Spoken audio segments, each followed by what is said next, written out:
Gunsmoke. Brought to you by L&M, the modern cigarette that lets you get full, exciting flavor through the modern miracle of the pure white Miracle Tip.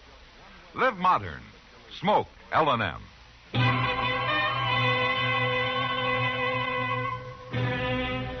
Around Dodge City and in the territory on West, there's just one way to handle the killers and the spoilers, and that's with a U.S. Marshal and the smell of gun smoke.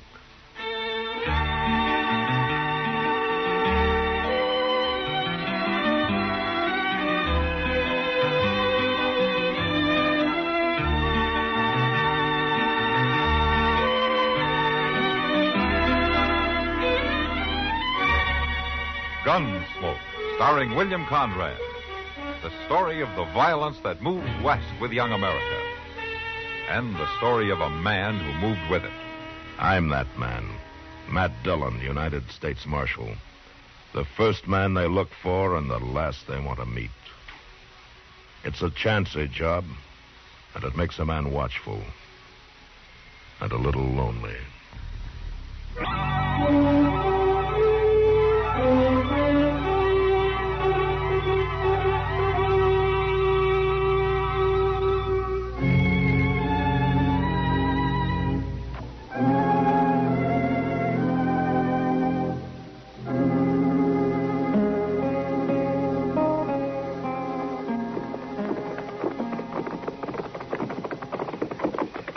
That doggone jail looks like home tonight, Mr. Dillon. It's been a long ride.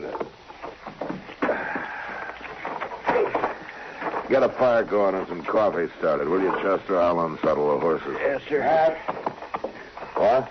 it's Tover, Matt Van Tover. Oh, hello, Van. I didn't recognize you there in the dark. I've been waiting for you, Matt. I wanted to talk to you. Well? Alone, if it's all the same. No offense, Chester. You old none took, Mr. Tover. I was just going on in and make some coffee anyhow. I'll make us all some while I'm at it. Why didn't you wait inside, Van? The office is open. Did for a while, but just couldn't stay sitting. And I guess you have got something on your mind. Matt, you know a lot about me. You know I tore around when I was younger before I met Edna and we got married and the kid come. Yep, like most men, Van. No, that ain't what I mean exactly. I mean, I never quite got on the wrong side of the law, but I pretty near did a few times. Well? Well, I was mighty handy with a gun, Matt. And I was too quick to use one a lot of times. Sure, it was always self-defense, but... What are you getting at, Van? Matt, you still got that gun I gave you 2 years ago when the kid was born? Yeah, it's in the office in the safe. You got any need for it? No. I want it back. I better get this other saddle off. No, Matt, wait. I can go buy another gun. It's just that I'm used to that one. I carried it for years. And I got to have one tonight. You haven't worn a gun for 2 years now, Van. You told me when you gave it to me you were through with gunfighting. I didn't ask for this. For the kid's sake and Edna's. So you told me. That's true, Matt. You said you only had one enemy in the world and you hadn't heard of him for years. What's the matter? Have you gone out and made yourself a new one? No. And it's the same one, huh? He's caught up with you? No, it was 12 years ago. Clear down in Durango. Fight over a girl, nobody. She didn't even count. I just fought easy in them days was all. Yeah, sure. This fella drawed on me, and I put a bullet through his leg. He was still laid up with it when I rode out of town. And he swore he'd find me and kill me. I didn't pay it much mind. We all talk big when we're young, you know. I know. He rode into Dodge today. He's been asking for me. Uh-huh. What's his name? Largo Greeland. He's a big fella. He's built like a bull. Always wears 2 guns, and he can shoot with either hand. Van, does your shoulder still bother you, son? What's that got to do with it? Look, you might as well have given me that gun 4 years ago when that horse fell and rolled on you. Now, you get mixed up in something like this with that bad shoulder, and you'll be dead before you even get your gun clear of the leather. You must be out of your head. You think I want to meet Largo? You sure act like it. He's come after me. 12 years he's been looking. That's a lot of hate, Matt. And if I don't call him here in town, he'll come on out to the ranch. I got Edna and the kid to think of. All right, then think of him. Stay out of this and leave it to me. You think I wouldn't like to? Matt, I'm scared. I know what I'm up against, and I'm scared to death. Then get out of town. Stay clear of him and let me handle it. It's not your fight, Matt. It might be. Well, ain't no use arguing about it. If it's all right with you, I'll take my gun and not bother you no more. Why don't you use your head, Van? You haven't got a chance. I want the gun, Matt. I want it now. All right. Come on.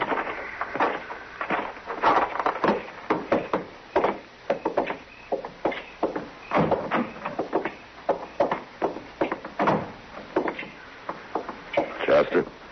Yes, sir, Mr. Dillon? Get Van Tover's gun out of the safe, will you?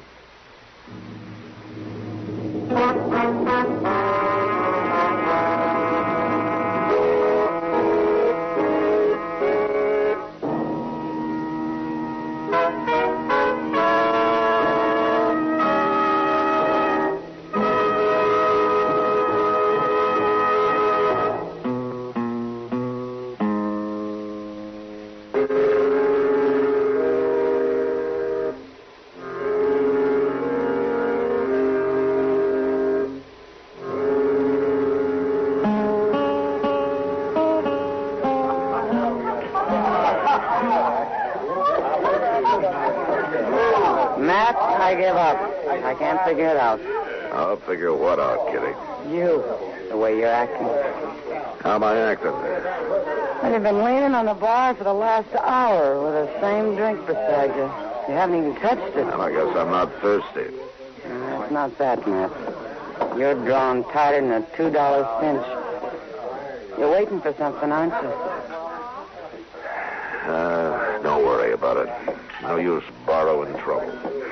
If anybody's about to borrow some, it's you.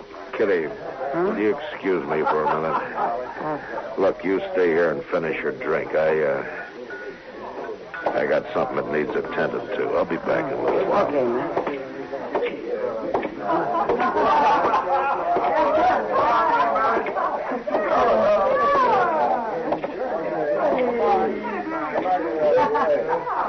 Your name Largo Greeland? Might be. What's on your mind, mister? Well, I'm the marshal here in Dodge. One of them, huh? Yeah. You, ever been on the Cherokee Strip, Largo? Oh, now I see. Van Tover come whining to you, I reckon. Got you to do his fighting for him, huh? I'm not talking about Tover. I'm talking about some wanted bulletins I've been looking over. Got your name and face on them. You don't say. One of them's for murder down on the Cherokee Strip. Van must have changed some. Spook's easier, for one thing. Hollers for his hit. Forget about Van.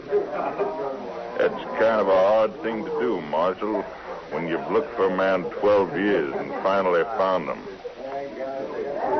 Understand he's staked out over by the stock pens. Got cover at the sides and behind. Sure looks like he ain't running no chances. But I can wait. Let him sweat some. He can't stay there forever. You're under arrest for murder, Largo. Now, I'd like to blood you, Marshal. But I got other business in town. Not now, you haven't. Oh, I ain't gonna draw on you. More than likely, you got a man somewhere's behind me. No, I ain't gonna draw on you.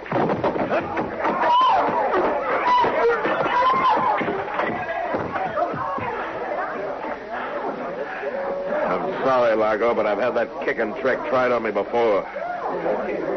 Now, get up on your feet. Now, come on, mister. We're going to jail.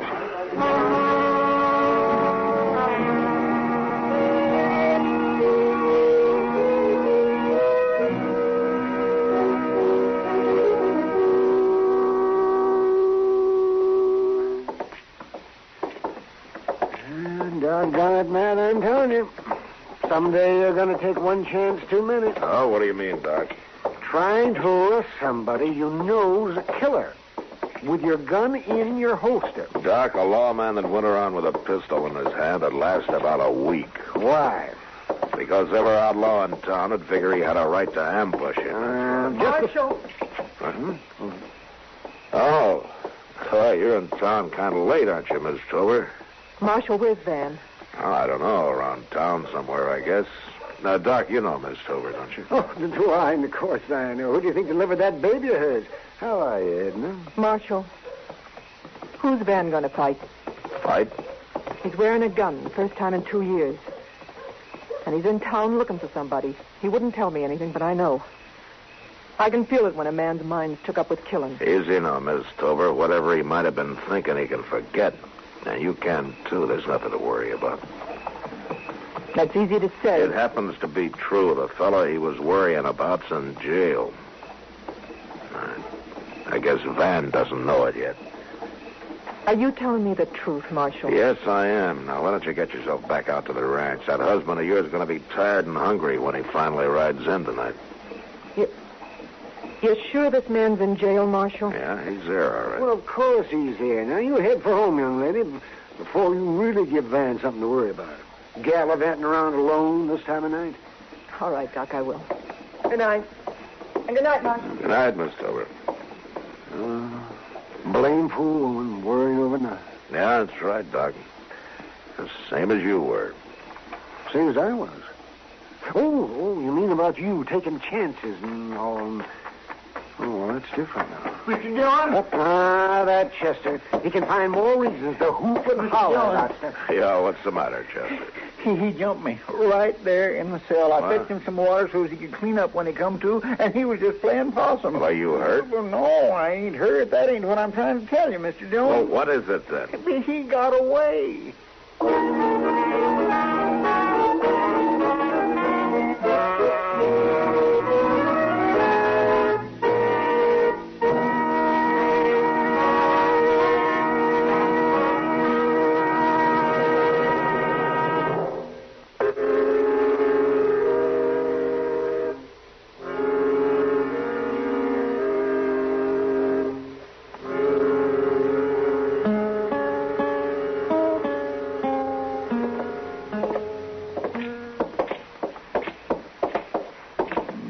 Golly, he sure didn't waste no time making himself scarce, Mr. Dillon. No, he sure didn't. Doc, any sign of him around the railroad depot? No, not a whisper, man. Quiet as a tomb over there.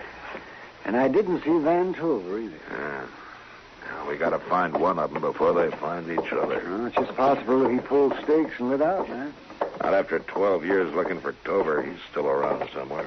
Well, you had him locked up in jail. Oh, Mr. Dillon, I just don't know how it happened. He just fooled me, all. Just you're probably thinking about women. They're always fooling you, too. Now, you look here, Doc. Forget it, Chester. We all get taken in once in a while. Oh, I just don't know how he tricked me like that. Well, never mind. It's done now. The thing to do is to find him.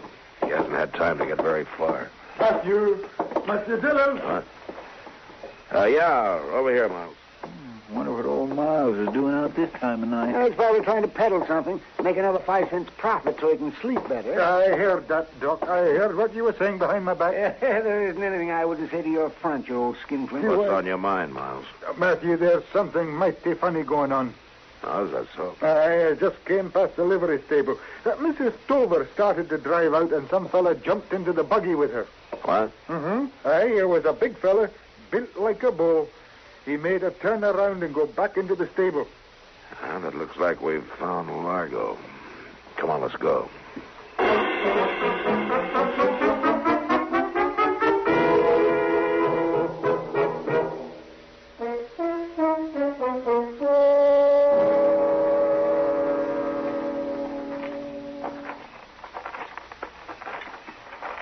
Ain't no sign of life, Mr. Dillon. There's no reason for him to advertise. Well, he might have left. It's been 5 minutes since I saw him. If you saw them at all, you've probably been nipping at that Scotch whiskey of yours. One of these days, Doc, you'll go too far. Look up. Well, I guess he ain't left yet after all. Largo! Come on out of there with your hands up. Me and the lady's too comfortable, Marshal. Why don't you come and join us? Let her come out alone and you won't get hurt. I don't figure to get hurt. Not while she's with me. Matt, what's going on? You got Largo cornered in there. I heard a shot. Go find her husband, Marshal.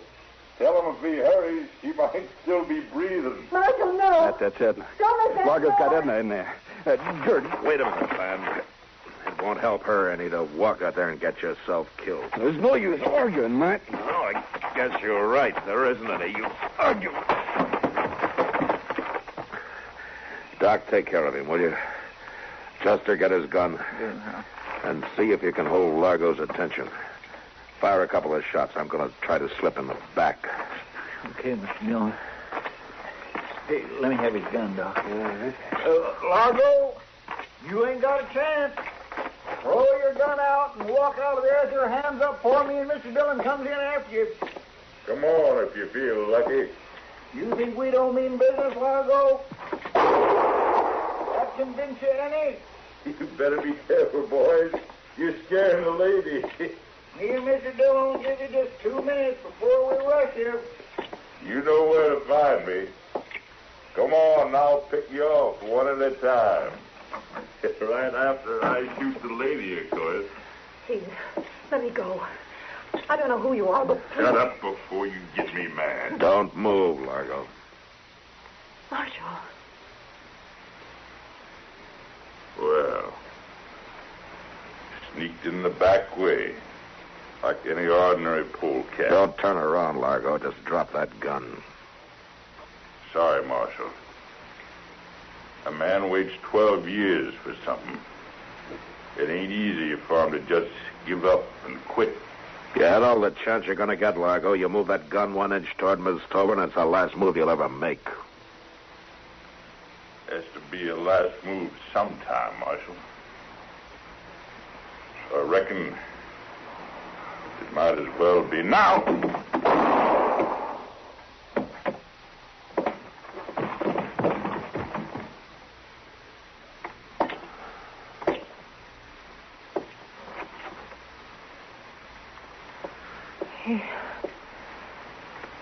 He's dead. Yeah. Yeah, he's dead. Oh, Marshal. You all right, Mr. Dillon?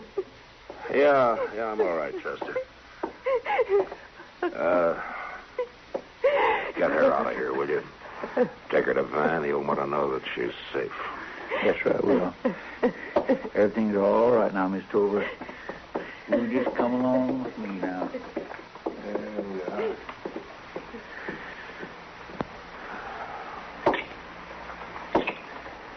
Hey, Doc. Yes, Matt? Well, looks like I've done my job. Now it's time for you to take over. Another coroner's case? Yeah, that's right, Doc. Another coroner's case.